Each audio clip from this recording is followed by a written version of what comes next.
अश्वत्थामा पांडवों और कौरवों के गुरु द्रोणाचार्य का पुत्र है। वह महाभारत का अमर पात्र है, जिसे ना तो युद्ध में कोई मार पाया और ना ही युद्ध के बाद। पौराणिक गाथाओं में जितने भी लोग चिरंजीवी हैं, उन सभी के लिए यह वरदान है, सिर्फ और सिर्फ अश्वत्थामा को छोड़कर। अश्वत्थामा के लिए अमर वरदान नहीं बल्कि श्राप है। भगवान श्री कृष्ण ने उन्हें चिरकाल तक पृथ्वी पर भटकने का श्राप दिया था और इसी कॉन्सेप्ट पर बेस्ड है कल की 2898 एडी मूवी। तो आइए दोस्तों, आज हम इस फिल्म को एक्सप्लेन करते हैं और जानते हैं इसकी पूरी स्टोरी। तो वीडियो अगर अच्छा लगे तो वीडियो को लाइक जरूर कीजिएगा और इसी तरह की वीडियोस पाने के लिए आप हमारे चैनल को सब्सक्राइब भी कीजिएगा, ताकि आपको इसी तरह के लेटेस्ट और फ्रेश कंटेंट मिलते रहे। तो फिल्म की शुरुआत महाभारत के बैकड्रॉप से होती है, जहां अश्वत्थामा ने उत्तरा की कोख में पल रहे अभिमन्यु के पुत्र परीक्षित पर ब्रह्मास्त्र चलाकर पांडवों के वंश का समूल नाश करने का प्रयास किया था। ये सारी चीजें देखकर भगवान श्री कृष्ण उसके इस कार्य से बहुत ज्यादा क्रोधित हुए और फिर सबसे पहले उन्होंने अश्वत्थामा के उनके माथे से उनकी मणि निकलवा ली। बाद में युद्ध के मैदान में श्री कृष्ण अश्वत्थामा को कभी न मरने का श्राप देते हैं। हालांकि इस श्राप के साथ वो अश्वत्थामा को प्रायश्चित करने का एक मौका भी देते हैं। श्री कृष्ण अश्वत्थामा से कहते हैं कि हजारों साल बाद जब दुनिया के हर कोने में सिर्फ बुराई होगी, जब लोगों पर अत्याचार बढ़ने लगेगा, तब भगवान के एक अवतार कल्कि का जन्म होगा। हालांकि उनका जन्म आसान नहीं होगा। वो धरती पर ना आए, इसके लिए असुरी शक्तियां पूरा जोर लगाएंगी। तब तुम्हें भगवान की सुरक्षा कर अपने पाप धोने का अवसर मिलेगा। जिसके बाद कहानी 6000 साल बाद आगे बढ़कर दुनिया के आखिरी शहर काशी की तरफ पहुंचती है, जहां पर की गंगा मैया पूरी तरह से सूख चुकी है। लोग पानी के लिए तरसते हैं और गरीब लोगों के जीवन का कोई भी मूल नहीं बचा है। और इसी त्रिभुजाकार कॉम्प्लेक्स के अंदर एक अलग तरह का एम्पायर है। इसका शासक सुप्रीम यास्किन है और सुप्रीम यास्किन की एक बहुत बड़ी फौज है, जिससे टक्कर लेना किसी की भी बस की बात नहीं है। और कॉम्प्लेक्स में अंदर आने के लिए 1 मिलियन यूनिट की जरूरत पड़ती है। अगर कोई इतना पैसा देकर कॉम्प्लेक्स में आना चाहता है तो वो आ सकता है, जहां पर कि उन्हें सारी सुविधाएं मिलती है। तो कॉम्प्लेक्स के अंदर जाने के लिए बहुत सारे बाउंटी हंटर्स भी उस कॉम्प्लेक्स के अंदर जाने के लिए पैसे जुटाने में लगे हुए हैं, जिस वजह से वो बहुत सारे बाउंटीज का शिकार करते और काफी सारे पैसों के रूप में यूनिट्स जोड़ते। जिसके बाद हमें कॉम्प्लेक्स के अंदर शासक सुप्रीम यास्किन को दिखाया जाता है, जो कि अपने आप को सर्वशक्तिमान बनाने के लिए अलग तरह का एक्सपेरिमेंट करता है। और उस एक्सपेरिमेंट के चलते कई लड़कियों की कोख से निकलने वाले सीरम को अपने अंदर इंजेक्ट करता है। इसके जरिए वो अपने लैब में कई लड़कियों की जिंदगी खराब कर चुका है। काफी एक्सपेरिमेंट के बाद अभी तक उसे वो सीरम नहीं मिल पाया है जो कि उसे चाहिए है। कॉम्प्लेक्स में बहुत सारी लड़कियां सिर्फ और सिर्फ सुप्रीम यास्किन के लिए जिंदगी जी रही है और यहीं पर हम पहली बार सुमिति को देख पाते हैं, जो कि कॉम्प्लेक्स में रहती है, लेकिन वो नेगेटिव है। अगर वो पॉजिटिव होती तो उसे भी सीरम के लिए तैयार किया जाता। तो जो पॉजिटिव होती है उन्हें एक मशीन में डाला जाता है, जहाँ पर कि सीरम का परीक्षण होता है। अगर वो काम का होता है तो वो लोग उसे रख लेते हैं, वरना लड़की को वो लोग एक खाई में गिराकर मार देते हैं। हालांकि वो सीरम उन्हें अभी तक मिला नहीं है और उन्होंने कई सारी लड़कियों की जान भी गंवा दी है। और फिर बाद में हम देखते हैं भैरवा को। भैरवा एक बाउंटी हंटर्स है, जो कि बाउंटीज का शिकार करता है। तो जिन बाउंटीज के सर पर इनाम होता है, वो उन बाउंटीज को पकड़ता है और उस इनाम को अपने नाम करता है, जिस वजह से उसका कई सारे बाउंटी से झगड़ा भी होता रहता है। और हाल ही में उन्हें 5000 बाउंटी का एक शिकार मिला है और सब चाहते हैं कि इस बाउंटी को वो पकड़े, लेकिन ये शिकार भैरवा का है। और वो बाउंटी भी भैरवा का बहुत बड़ा फैन होता है, क्योंकि भैरवा अभी तक कोई भी फाइट नहीं हारा है। उसके फाइट करने का तरीका, उसके किस्से जो है वो सारी गलियों में फैले हुए हैं, क्योंकि भैरवा को भी कॉम्प्लेक्स जाना है, जिस वजह से वो पैसे जोड़ रहा है। तो बाउंटीज के ना मानने पर यहाँ पर भैरवा की फाइट जो है वो उनसे होती है। फाइट करते करते वो बाउंटीज जो है वो बहुत सारे हो जाते हैं, लेकिन भैरवा उन सभी को मार गिराता है। भैरवा के पास बहुत सारे उल्टे सीधे गैजेट्स होते हैं, जिनकी मदद से वो उन सभी को आराम से हरा देता है। और जिस तरह से आयरन मैन में जारवेस था, उसी तरह से भैरवा के पास भुज्जी है, जो कि उसकी हर तरह से मदद करती है। दूसरी तरफ कॉम्प्लेक्स में अभी भी एक्सपेरिमेंट जारी थे। उन्हें जरूरत थी एक ऐसी लड़की की जो कि प्रेग्नेंट हो जाने के 150 दिनों तक जिंदा रह सके, क्योंकि उन्हें सिर्फ और सिर्फ अभी तक 90 दिनों तक जिंदा रहने वाली ही लड़की मिल पाई है, जिस वजह से उनका सीरम जो है वो इतना स्ट्रॉन्ग नहीं है, जिस वजह से वो उनके काम का भी नहीं है। साथ ही हम देखते हैं कि सुमति जो है वो प्रेग्नेंट है, लेकिन ये बात उसने किसी को भी नहीं बताई है। और मशीनों में चेक करने के बावजूद सुमति जो है वो हर बार नेगेटिव पाती है और सुमति चाहती है कि इस बच्चे को वो दुनिया में लेकर आए। हालांकि जो उनके पेट में है उसका कोई पिता नहीं है, ये बस सुप्रीम यास्किन का एक एक्सपेरिमेंट है, इसके बावजूद सुमति चाहती है कि इस बच्चे को वो दुनिया में लेकर आए, लेकिन ये इतना आसान नहीं है क्योंकि वहाँ इतनी हाई सिक्योरिटीज है कि वहाँ से आज तक कोई भी बच्चा जिंदा नहीं बच पाया है। जिसके बाद हम भैरवा के पास रॉक्सी को देख पाते हैं जो कि उसे बहुत पसंद करती है। वो उसे पैसे लेने के लिए आती है, लेकिन हर बार की तरह भैरवा उसे पैसे नहीं देता है। भैरवा ने उससे कई सारे पैसे उधार ले रखे हैं। तो रॉक्सी यहाँ पर भैरवा को बताती है कि उसे कॉम्प्लेक्स में जॉब मिल गई है। ये सुनने के बाद भैरवा जो है वो रॉक्सी से कहने लगता है कि उसे भी कॉम्प्लेक्स जाना है, क्योंकि भैरवा ने बचपन से सिर्फ एक ही सपना देखा है कि किसी तरह से वो भी कॉम्प्लेक्स जाए। तो रॉक्सी भी यहाँ पर भैरवा को अपने साथ ले जा लेती है, लेकिन भैरवा को सिर्फ 1 घंटे ही कॉम्प्लेक्स में जॉब करने के लिए कहा जाता है। तो यहाँ पर वो काम नहीं करता है, बल्कि कॉम्प्लेक्स में घोड़े के द्वारा घूमने लगता है, जहाँ पर कि वो बहुत ही अच्छी अच्छी जगह घूमते हैं। दोनों ही यहाँ पर बहुत ज्यादा एंजॉय करते हैं, लेकिन आखिर में भैरवा जो है वो पकड़ा जाता है और उसे कॉम्प्लेक्स के बाहर फेंकवा दिया जाता है और रॉक्सी वहीं पर रह जाती है। तो उसने जो कुछ पल कॉम्प्लेक्स में बिताए हैं उन्हें देखते हुए अब भैरवा ठान लेता है कि उसे तो किसी भी हालत में कॉम्प्लेक्स जाना ही है। और वहाँ कॉम्प्लेक्स में सुमति जो है वो पकड़ी जाती है। उसकी प्रेग्नेंट वाली बात जो है वो सुप्रीमो को पता चल जाती है और उन्हें ये बात भी मालूम चल जाती है कि वो 150 दिन से प्रेग्नेंट है। और अब उन्हें मालूम चल जाता है कि इसी लड़की से उन्हें सीरम प्राप्त होगा। तो तुरंत ही वो एक्सपेरिमेंट की सारी प्रोसेस शुरू कर देते हैं, जहाँ पर कि सुमति को एक मशीन में डाला जाता है। वहाँ कॉम्प्लेक्स के बाहर हम एक छोटी सी लड़की राया को देख पाते हैं, जिसके पीछे कुछ रोबोट लगे हुए थे, क्योंकि वो रेबल्स के साथ काम करती है। जैसे वो एक खुफिया जगह पर आती है तो वहाँ पर एक बूढ़ा आदमी जो है वो उस रोबोट को मार गिराता है और बाद में अचानक से उस बूढ़े आदमी को एक विजन आता है और राया के पास एक मणि रखी हुई थी, वो अचानक से चमकने लगती है और यहाँ पर वो बूढ़ा आदमी समझ जाता है कि वो पल आ गया है जिसकी उसे तलाश थी। जिसके बाद वो उस मणि को अपने सर पर लगा लेते हैं और यहाँ पर हमें मालूम चलता है कि यही अश्वत्थामा है, जो कि 6000 साल से अब तक जिंदा इसलिए है क्योंकि उसे कल्कि की रक्षा करनी है। और कल्कि जो है वो फिलहाल सुमति के पेट में है, जिसके पेट से सीरम निकाला जा रहा है। तो इस प्रोसेस के बीच में अचानक ही सुपरनेचुरल चीजें होने लगती है और लाइट जो है वो अचानक बंद होने लगती है और मशीन भी बंद होने लगती है। और खाई के द्वारा यहाँ पर सुमति जो है वो टनल में पहुंच जाती है, जहाँ पर कि उसकी एक दोस्त उसकी मदद करती है, जो कि रेबल्स के साथ काम करती है और वो यहाँ पर स्पाई के रूप में आई हुई थी। वो उसकी मदद करवा कर उसे बाहर निकालने में मदद तो करवाती है, लेकिन वो खुद मारी जाती है। शायद उस लड़की को मालूम चल गया था कि सुमति वही लड़की है जिसकी उन्हें तलाश है। ये बात जब कमांडर मानस को मालूम चलती है तो वो बौखला जाता है,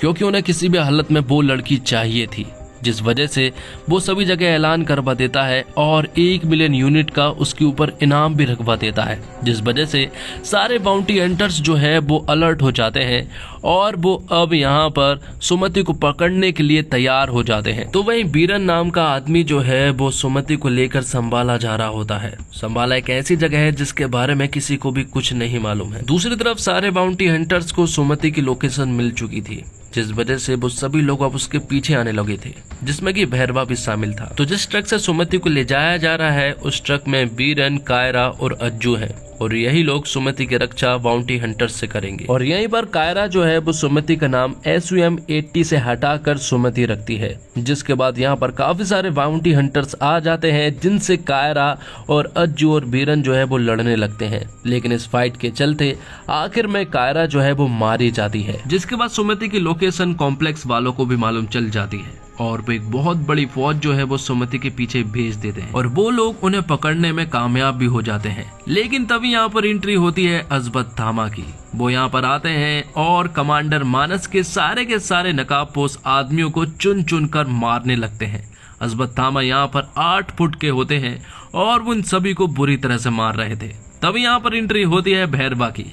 भैरवा भी यहाँ पर कॉम्प्लेक्स के लोगों को मारने लगता है, क्योंकि उसे इतने सारे रुपए चाहिए हैं ताकि वो कॉम्प्लेक्स में जा सके। जिसके बाद सभी को मारने के बाद वो पहुंचता है सुमति के पास। उसे ऐसा लग रहा था कि अब वो आसानी से सुमति को कॉम्प्लेक्स के हवाले कर देगा और खुद भी कॉम्प्लेक्स में ऐश करेगा, लेकिन ऐसा होने नहीं वाला था, क्योंकि तभी पीछे से अश्वत्थामा का हाथ आता है और वो उसे बहुत ही ज्यादा दूर पटकते हैं।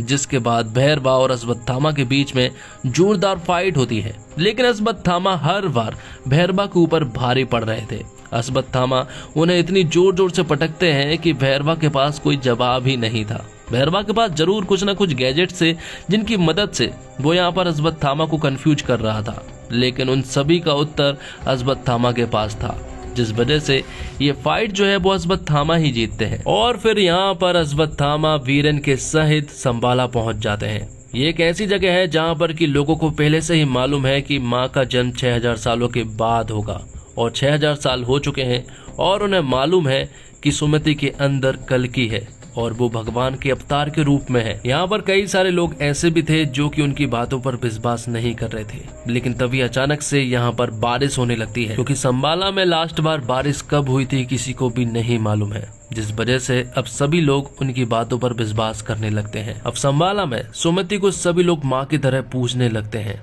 लेकिन अभी भी सुमति को समझ नहीं आ रहा था कुछ भी। यहाँ पर अश्वत्थामा जो है वो पल पल पर सुमति का ख्याल रखते हैं और हमेशा उसके साथ रहते हैं। जिसके बाद सुप्रीम यास्किन के सबसे खास आदमी वानी को देख पाते हैं, जो कि कमांडर मानस से कुछ बातें कह रहा था। वो कहता है कि हमें हाल ही में एक धनुष मिला है जो कि इतना ज्यादा शक्तिशाली है कि वो बता नहीं सकता। वो कहता है कि पिछली रात को कुछ सुपरनेचुरल चीजें हुई। वो कहता है कि हमने इस धनुष को कुछ दिन पहले यहाँ पर लेकर आए हैं, लेकिन कल रात के बाद से जब इस धनुष को कोई छूता है तो वो मारा जाता है, फिर वो इंसान हो या फिर कोई मशीन हो, सभी लोग नष्ट हो जाते हैं। ये सारी चीजें सुनने के बाद कमांडर मानस समझ जाता है कि उन्हें किसी भी हालत में वो लड़की चाहिए होगी, इसलिए यहाँ पर वो कुछ बाउंटी हंटर से बात करने लगते हैं। और तभी यहाँ पर उसकी मुलाकात होती है भैरवा से। भैरवा यहाँ पर उनसे कहता है कि तुम उस आदमी से कभी जीत ही नहीं सकते हो, क्योंकि वो बहुत ही ज्यादा शक्तिशाली है, और अगर उस लड़की को वापस का अगर कोई लेकर आ सकता है तो वो सिर्फ और सिर्फ मैं हूँ। तो यहाँ पर कमांडर मानस कहता है कि अगर तुम ऐसा कर देते हो तो मैं तुम्हें अपने हाथों से कॉम्प्लेक्स तक छोड़ कर आऊंगा, जो कि भैरवा का सपना था। जिस वजह से अब भैरवा जो है वो सारी तैयारी करने में लग जाता है। लेकिन भैरवा को संबाला का रास्ता नहीं मालूम था, लेकिन भैरवा के पास एक लड़का है जो कि संबाला का है और उसे रास्ता मालूम है, जिस वजह से अब यहाँ पर भैरवा जो है वो सारी तैयारियां करने में लग जाता है। वो अलग अलग तरह के गैजेट्स बनाने लगता है, क्योंकि पिछली बार अश्वत्थामा ने उसे बुरी तरह से हराया था, जिस वजह से वो इस बार सारे पैसे जो है वो सारे गैजेट्स बनाने में ही खर्च कर देता है। और फिर उस लड़की की बदौलत वो पहुंच जाता है संबाला। वहां पहुंचने के बाद तुरंत ही उसकी मुलाकात होती है अश्वत्थामा से, जो कि पूरी तरह से तैयार थे। लेकिन इस बार भैरवा भी पूरी तरह से तैयार था, क्योंकि उसने एक गोरिल्ला टाइप की एक मशीन बनाई थी, जो कि अश्वत्थामा पर इस बार भारी पड़ने वाली थी। उन दोनों के बीच में यहाँ पर जोरदार फाइट होती है और दोनों ही एक दूसरे के ऊपर पूरी तरह से हावी थे। एक तरफ तो इनकी फाइट हो रही थी, दूसरी तरफ यहाँ पर कमांडर मानस को भी संबाला की लोकेशन मालूम चल चुकी थी। लेकिन संबाला के ऊपर एक ऐसा कवच था जिसे तोड़ना इतना आसान नहीं था। इसके बावजूद कमांडर मानस की पूरी फौज जो है वो उनके कवच पर प्रहार करती जा रही थी। लेकिन कमांडर मानस के पास सुप्रीम यास्किन का एक ऐसा हथियार था जो कि वो उस कवच के ऊपर चला देता है, जिस वजह से वो सारा का सारा कवच जो है वो बिखर जाता है। तो वही संबाले के लीडर मरियम जो है वो सुमति को बचाने में लग जाती है। तो वही कवच टूटने के बाद अब उनके ऊपर हमला हो चुका था, जिस वजह से सारे लोग जो है वो अब संबाला के ऊपर अटैक कर चुके थे। जिसके बाद संबाला के लोग भी उनके ऊपर अटैक कर देते हैं और यहाँ पर एक सॉलिड लड़ाई होती है, जिसमें सभी लोग एक दूसरे को बुरी तरह से मार रहे थे। अब यहाँ पर कमांडर मानस जो है वो अश्वत्थामा के ऊपर एक ऐसा गैजेट फेंकते हैं जिस वजह से अश्वत्थामा पूरी तरह से ट्रैप्ड हो जाते हैं। वो हिल भी नहीं पा रहे थे और उनकी लाठी भी गिर चुकी थी, और वो लाठी गिरकर पहुंचती है भैरवा के हाथ में। और यहाँ पर भैरवा का एक और रूप सामने आता है और वो कमांडर मानस के लोगों को बुरी तरह से मारने लगता है, क्योंकि जैसे अश्वत्थामा की लाठी भैरवा के हाथ में गई तो वो कर्ण बन चुका था, और वो लाठी दरअसल में कर्ण का ही हथियार था। और भैरवा के कर्ण बनने के पश्चात वो कुछ ही देर के बाद कमांडर मानस के सारे एम्पायर को खत्म कर देता है। सभी को मारने के बाद जब वो जमीन पर गिरता है तो वो फिर से भैरवा बन जाता है। और अब क्योंकि अश्वत्थामा भी पूरी तरह से ट्रैप्ड थे और यहाँ पर भैरवा तो सिर्फ और सिर्फ सुमति को लेने के लिए आया था, तो वो सुमति को अपने विशाल वाहन में बिठाकर यहाँ से ले जाने लगता है, क्योंकि भैरवा को तो कुछ याद भी नहीं है। यहाँ पर अश्वत्थामा काफी कोशिश करते हैं ये इन सब चीजों को रोकने के लिए, लेकिन वो पूरी तरह से असफल रहते हैं। और आखिर में भैरवा ने सुमति को अपने साथ ले गया था। आखिर में हम देखते हैं कि जब सुमति के ऊपर एक्सपेरिमेंट हो रहे थे तो वो सीरम का सिर्फ एक बूंद ही निकाल पाए थे, और जब वो उस एक बूंद को सुप्रीम यास्किन के अंदर इंजेक्ट करते हैं तो यहाँ पर सुप्रीम यास्किन जो है वो एक बहुत ही पावरफुल इंसान के रूप में बदल जाता है, जिसके अंदर कई सारी बीमारियां थी, कुपोषित था, लेकिन अब वो बहुत ही ज्यादा शक्तिशाली बन चुका था। वो कहता है कि अब अश्वत्थामा के पास किसी को भेजने की जरूरत नहीं है, अब वो खुद जाएगा और उस लड़की को लेकर आएगा और उसकी पूरी सीरम भी बनाएगा, क्योंकि सुप्रीम यास्किन जो है वो पूरी तरह से ठीक हो गया था और अब वो पूरी तरह से तैयार भी है। तो दोस्तों, सीक्वल में क्या आने वाला है? कल की 2898 AD इसके लिए एक प्योर बिल्डअप तैयार है। फिल्म पूरी तरह से काल्पनिक है, लेकिन आपको विश्वास दिलाती है कि यह हकीकत है। इसका लार्जर देन लाइफ सीन आपको काशी, कॉम्प्लेक्स और संबाला तक ले जाता है। कलाकारों का चयन और उनका सटीक चित्रण इस फिल्म को मस्ट वॉच बनाता है। नागअज़बिन का कॉन्सेप्ट बेहतरीन है और इमेजिनेटिव एक्सपीरियंस को जगाती है। हालांकि फिल्म का पहला भाग आपको थोड़ा निराश कर सकता है, लेकिन दूसरे भाग में आप सीट से चिपके रहने और सीटियां मारने पर मजबूर हो जाएंगे। तो फिल्म के पहले फ्रेम से डायरेक्टर नागअज़बिन ने एक दिलचस्प संसार रचा है। वर्ल्ड की सेटिंग में काशी की डिटेल्स, सारे रिसोर्स से भरपूर कॉम्प्लेक्स का हाईटेक संसार इंटरेस्टिंग लगता है। भैरव का बाउंटी हंटर्स परोसना इंटरेस्टिंग तो है, लेकिन फर्स्ट हाफ में उसकी पूरी स्टोरी और कॉमेडी थोड़ा सा पकाते हैं। इसे एंजॉय करने के लिए प्रभास फैन होना अनिवार्य शर्त है। इंटरवल की तरफ आते हुए समझ आता है कि नागअज़बिन ने असल में अपने हीरो और कहानी को सेट करने के लिए पहले ये केयरलेस और कुछ हद तक बचकाना माहौल बनाया है। साइंस फिक्शन वाले इस संसार में माइथोलॉजी के एंगल के साथ कमल हासन के आते ही माहौल बदलने लगेगा और आप चेयर पर सीधे बैठने लगेंगे। इंटरवल से ठीक पहले अमिताभ बच्चन की एंट्री होती है। फिल्म का माइथोलॉजिकल एंगल यहाँ पर पीक होता है और कहानी का रहस्य पूरा गहरा हो चुका होता है। कल की फिल्म का सारा दम सेकंड हाफ में ही दिखता है। फर्स्ट हाफ में बनाए गए प्लेटफॉर्म में फिल्म की कहानी जिस तरह से ऊपर उठती है और महाभारत के युद्ध से होते हुए अभी के किरदारों को खोलती है, उसे देखते हुए सांस थाम लेने वाली फीलिंग महसूस होती है। फिल्म का क्लाइमैक्स बिल्कुल अकल्पनीय और अद्भुत है। आखिरी के आधे घंटे में आपको महाभारत की झलकियां, प्रभास के किरदार का बड़ा ट्विस्ट और कुछ बेहद शानदार कैमियो देखने को मिलते हैं। और नागअज़बिन के मॉडर्न सिनेमा टेक्निक से जनरेटेड विजुअल के जरिए माइथोलॉजी को जिस तरह से बिल्डअप किया गया है उसके लिए तारीफ बनती है। फर्स्ट हाफ के बीच में खींची हुई स्पीड और गैर जरूरी सीन्स में बर्बाद हुआ टाइम छोड़ दें तो कल की एक जबरदस्त इंटरटेनिंग फिल्म है। सेकंड हाफ में फिल्म ऐसी दमदार हो जाती है कि आपका ध्यान जरा सा भी नहीं भटकता है।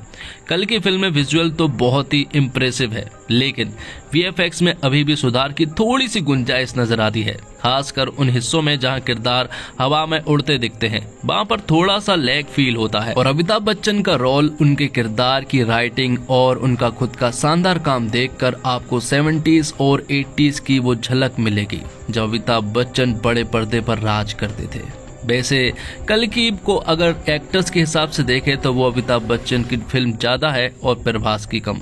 प्रभास का किरदार आखिरी आधे घंटे में एपिक हो जाता है, हालांकि शुरू से वो अपने किरदार की राइटिंग को पूरी सिंक नहीं दे पाते। दीपिका का स्क्रीन टाइम कम है, मगर ये उनके रोल की डिमांड है। वो जब भी स्क्रीन पर होती है उनके एंड पर दमदार लगती है। कमल हासन के रोल को कैमियो कहा जा सकता है, मगर फिल्म में उनका हर मूवमेंट आपको एक टेंशन फील कराता है। उन्होंने यास्किन को एक भयानक विलेन बना दिया है। पोस्ट क्रेडिट सीन में तो उन्होंने देखकर आप सन्न रह जाएंगे। शाश्वत चटर्जी ने अपने नेगेटिव रोल में जिस ठहराव के साथ एकदम भावनात्मक शून्य एक्ट किया है वो भी इम्प्रेसिव है। और 4 साल के जीवन काल में बनी यह फिल्म महाभारत के पात्रों से प्रेरित है और इसमें अमर योद्धा अश्वत्थामा मुख्य भूमिका में है। नागअज़बिन और बैजंती मूवीज की हालिया रिलीज में उतार चढ़ाव है, लेकिन एक बात यह वादा कराती है कि यह एक ऐसी फिल्म है जिसका भारत हकदार है। प्रभास की मुख्य भूमिका वाली एक बेहतरीन साइंस फिक्शन फिल्म है। एक साईफाई फिल्म में इंडियन माइथोलॉजी को जोड़ने वाला आइडिया जबरदस्त है। हालांकि हम यह रणवीर कपूर की फिल्म ब्रह्मास्त्र में देख चुके हैं। राइटर के रूप में नाग फर्स्ट हाफ को एंटरटेनिंग बनाने में असफल रहे थे। फिल्म कल्कि के विजुअल शानदार है और टेक्निकल टीम की भी मेहनत साफ झलकती है। लीड रोल में प्रभास औसत से ऊपर रहे, एक्शन सीक्वेंस में जमे लेकिन कॉमिक सीन में कमजोर रहे। दीपिका पादुकोण के पास करने को ज्यादा कुछ नहीं था, था और एक ही एक्सप्रेशन के साथ वो नजर आई। अमिताभ बच्चन ने अपने रोल में प्राण फूंक दिए और उनकी एंट्री के बाद फिल्म में जान आती है। दिशा पाटनी को मात्र एक एक्शन सीक्वेंस करने को मिला। कमल हासन का रोल शानदार है और बहुत ही जबरदस्त है। शाश्वत चटर्जी अच्छे कलाकार है, लेकिन जो रोल उन्हें मिला उसमें वो फिट नहीं लगे। मृणाल ठाकुर, विजय देवरकोंडा, दुलकर सलमान जैसे कई दक्षिण भारतीय दिग्गज कलाकारों ने छोटे छोटे कैमियो किए। राम गोपाल वर्मा और एस राजमौली कैमियो में दिखाई दिए। और इसी के साथ ये एक्सप्लेनेशन यहीं पर खत्म होता है। तो दोस्तों, उम्मीद करता हूँ आपको वीडियो पसंद आई होगी। वीडियो पसंद आई हो तो वीडियो को लाइक कीजिए, चैनल को सब्सक्राइब कीजिए। इसी तरह के कंटेंट पाने के लिए आप हमसे जुड़े रहिए। मिलते हैं एक और कमाल की वीडियो के साथ, तब तक के लिए आप हमारे चैनल के साथ बने रहिए। धन्यवाद। जय हिंद, जय भारत, जय श्री राम।